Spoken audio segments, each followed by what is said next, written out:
कि प्रथम करी हरि माखन चोरी, ग्वाले न मन इच्छा पूर्ण कर आप भये ब्रज खोरी, और प्रथम करी हरि माखन चोरी। अब भगवान दोपहर का समय है, घर में बैठे हैं,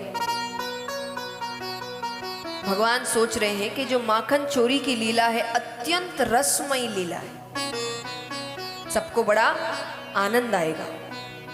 लेकिन भगवान कहे कि इस लीला का आनंद यशोदा मैया कभी नहीं ले पाई, क्योंकि वो देख नहीं पाएगी, उनको तो सिर्फ उल्हाने सुनने को मिलेंगे। कभी भी कोई दरवाजे पे आएगा, तुम्हारे बेटे ने चोरी कर दी, तुम्हारे बेटे ने ये कर दिया। भगवान सोचे ऐसा क्या करूं कि पहले दर्शन ही यशोदा मैया। सोचते हैं फिर भगवान ने कहा एक काम करते हैं,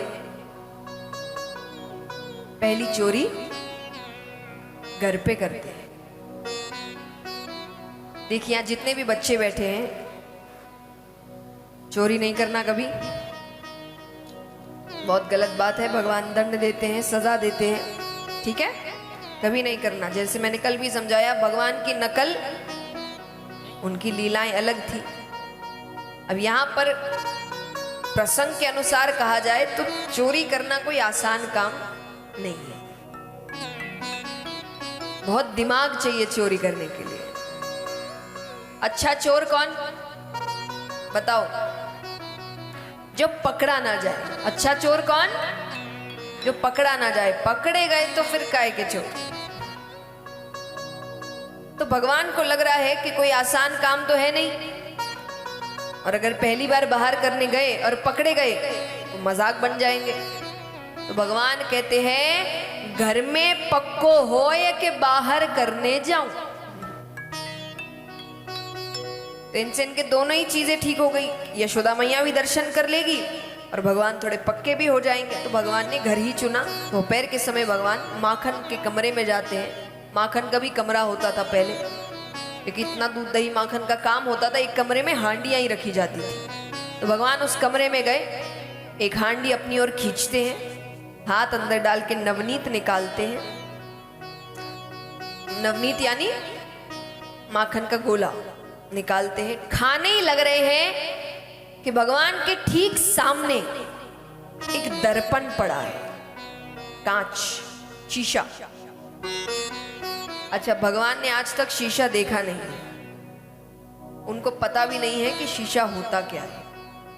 अब पहले फोन इत्यादि कैमरा होते नहीं थे, तो जिसने दर्पण नहीं देखा उसने असल में खुद को नहीं देखा। दर्पण सामने रखा है, तो भगवान की जैसी दृष्टि उस पर पड़ी, भगवान ने तुरंत हाथ पीछे कर लिया। भगवान कहते अच्छा, ये माता बड़ी होशियार है। माता ने माखन की रखवारी के खातिर एक छोरो पहले से ही खड़ो रखो है। भगवान कहे अब ये मैया से जाकर कहेगो कि मैया कन्हैया चोरी करे। भगवान कहते देख, तू भी छोरो, मैं भी छोरो, तू मेरी चोरी मैया से मत कहिए, क्योंकि जो माखन है ना, ये मैं अकेले नहीं खाऊंगा, कोई भी खवाऊंगा। और ये कहकर भगवान हाथ आगे करते, ये ले खा ले। अब भगवान ने हाथ आगे किया तो उस प्रतिबिंब ने भी हाथ आगे किया। भगवान के हाथ में माखन तो उसके हाथ में भी माखन। भगवान कहते अच्छा, अब मेरी आत्मा ठंडी है गई। मैं सोच रहा तो मैं ही एक चोर हूं, पर तू तो मेरे से भी पक्को चोर निकलो, तेने पहले से ही माखन ले रखो है। भगवान कहते कोई ना, चोर चोर मौसेरे भाई, तू मेरी चोरी मत कहिए, मैं तेरी चोरी नहीं कहूं। अच्छा, यशोदा मैया ये सब पीछे से देख रही है कि भगवान कैसे कांच के सामने खड़े होकर अपने आप से, उनको बड़ा अच्छा लग रहा है। जब भगवान की बातें खत्म हो गई, तब यशोदा मैया ने आवाज लगाई कन्हैया।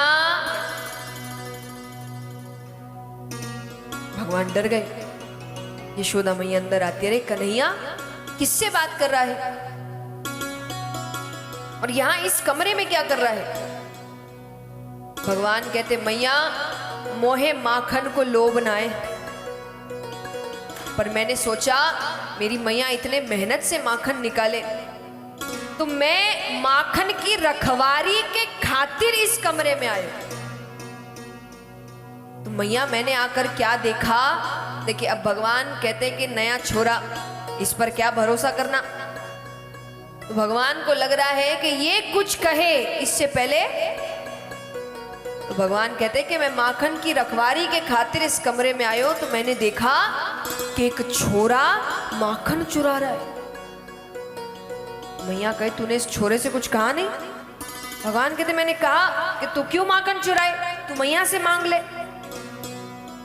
यशोदा मैया कहते उसने क्या कहा? भगवान कहे मैया मैंने उसे इतना समझाया, पर मैं नंदराय को छोड़ो, यो मेरो घर है, मेरे घर में वो मोको ही आंख दिखाए।